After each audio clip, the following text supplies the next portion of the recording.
7 गलतियां जिन्हें गौतम बुद्ध अक्सर अपने शिष्यों को और संसारी लोगों को कभी न करने की सलाह देते थे। दोस्तों, अगर आपको अपने जीवन में खुश रहना है तो ये 7 गलतियां करना आज से ही बंद कर दीजिए। तो बिना समय को गवाए चलिए जानते हैं उन 7 गलतियों के बारे में जो कर देती हैं मनुष्य का जीवन बर्बाद। नंबर 1, किसी को जबरदस्ती सलाह देना। सबसे पहले ये समझिए कि हम सलाह क्यों देना चाहते हैं।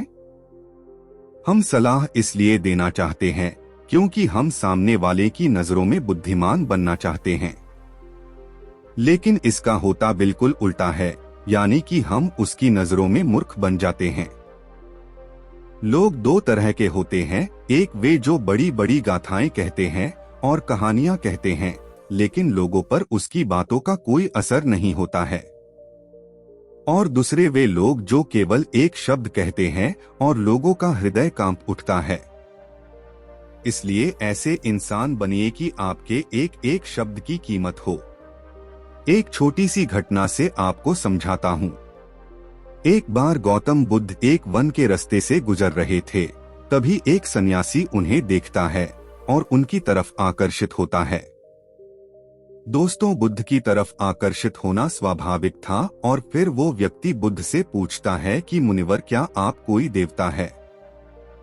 बुद्ध कहते हैं कि नहीं। फिर वह सन्यासी पूछता है कि फिर क्या आप साक्षात ईश्वर है? बुद्ध कहते हैं कि नहीं। फिर बुद्ध कहते हैं कि मैं तुम्हारी ही तरह एक मनुष्य हूँ, बस फर्क सिर्फ इतना है कि मैं जाग गया हूँ और तुम अभी सोए हुए हो।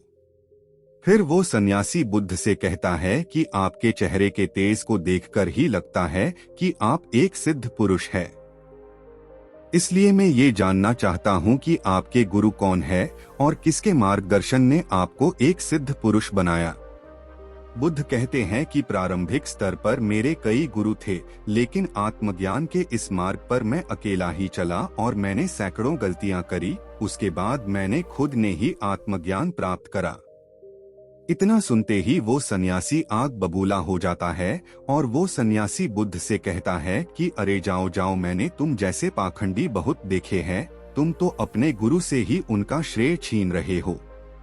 बुद्ध का उत्तर एकदम सही था, लेकिन उस व्यक्ति के भीतर बुद्ध का उत्तर गलत था। इसके बाद बुद्ध अपना एक शब्द भी उस व्यक्ति को समझाने के लिए नहीं खर्च करते हैं।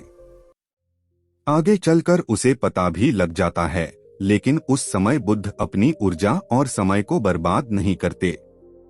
सूत्र यही है कि सलाह या ज्ञान उसी को दो जिसे आवश्यकता है। नंबर 2, खुद को किसी वस्तु, व्यक्ति या स्थिति से बांध लेना। दोस्तों, ये जीवन 2 रास्तों पर आधारित है। पहला, या तो आप उन्नति करेंगे और फिर आप विनाश की ओर जाएंगे। तो एक बात निश्चित है कि अगर आप इस समय उन्नति नहीं कर रहे हैं तो आप विनाश की ओर हर क्षण बढ़ रहे हैं, चाहे आपको ये बात पता हो या ना पता हो। लोग नशे को इसीलिए नहीं छोड़ते क्योंकि वे अभी ये नहीं जानते कि वह भविष्य में कितना विनाशक हो सकता है। इसलिए जो चीजें आपके भविष्य में बाधक है, उन्हें धीरे धीरे करके ही सही, लेकिन त्यागना तो आज से ही शुरू कर दें। फिर आपका जीवन धीरे धीरे करके बदलना शुरू हो जाएगा। नंबर 3, हर किसी की सलाह को गंभीरता से न लें। उसकी सलाह को गंभीरता से ना लें जो सलाह देने के लायक नहीं है। कैसे ये जाने कि कौन लायक है और कौन नहीं? ये बहुत आसान है। अगर कोई बुजुर्ग व्यक्ति है और उसका सब लोग आदर सम्मान करते हैं, सिर्फ इसलिए उसकी सलाह को गंभीरता से कभी मत लेना। बुजुर्ग सही सलाह देते हैं, लेकिन हर बार ये बात सत्य हो ये सत्य नहीं है। दोस्तों, अगर आप रसोइया, कुक बनना चाहते हैं और सलाह लेते हैं किसी गायक से, तो हो सकता है कि गायक आपको सलाह दे भी दे, लेकिन आपका खाना उस स्तर का नहीं बनेगा जिस स्तर का आप बनाना चाहते हैं। हर सलाह को अपने अनुभव की कसौटी पर खरा उतारें और बिना अनुभव करें किसी भी निष्कर्ष पर ना पहुंचे। इसलिए हर किसी की सलाह को गंभीरता से न लें। नंबर 4, अपनी माँ का अपमान ना तो खुद करें और ना किसी से करने दें।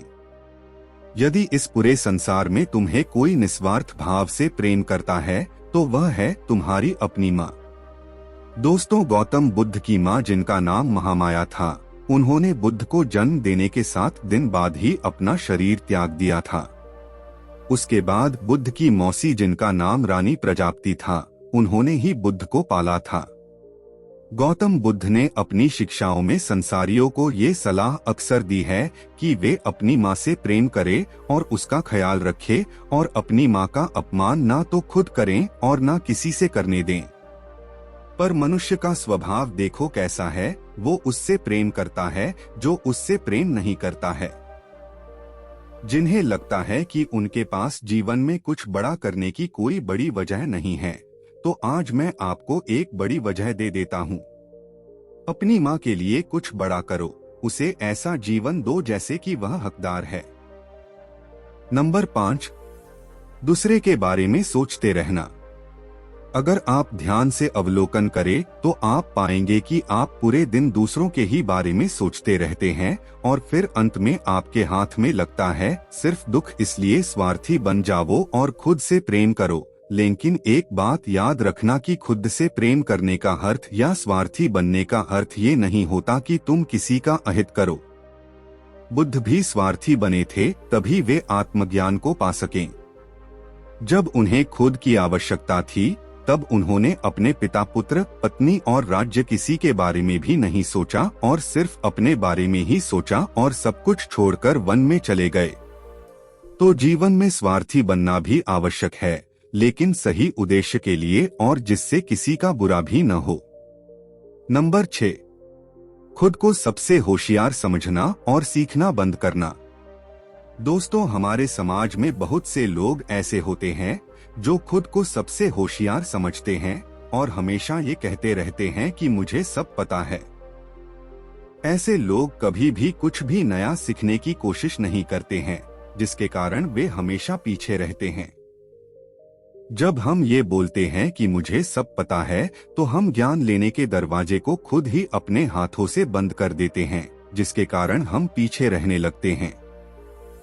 बिल गेट्स और वारेन बफेट जी अब भी दिन में ज्यादातर टाइम रीडिंग करते रहते हैं और कुछ न कुछ नया सीखते रहते हैं। इसलिए हमेशा कुछ न कुछ नया सीखते रहिए और तरक्की करते रहिए। नंबर 7, अपने समय को बर्बाद करना। दोस्तों, जो लोग हर दिन अपने समय को टाइम पास करके बर्बाद करते रहते हैं, उनको बाद में बहुत बड़ा पश्चाताप होता है।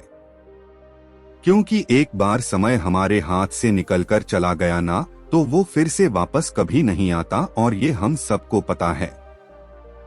हमारे पास कितना ही ज्यादा धन क्यों न हो, लेकिन हम उस धन से 1 सेकंड का भी समय खरीदकर वापस नहीं ला सकते हैं। इसलिए हमारे पास अभी जितना भी समय बचा हुआ है, उसका हमें सदुपयोग करके कुछ ऐसा काम करना चाहिए जिससे लोगों का और इस दुनिया का भला हो।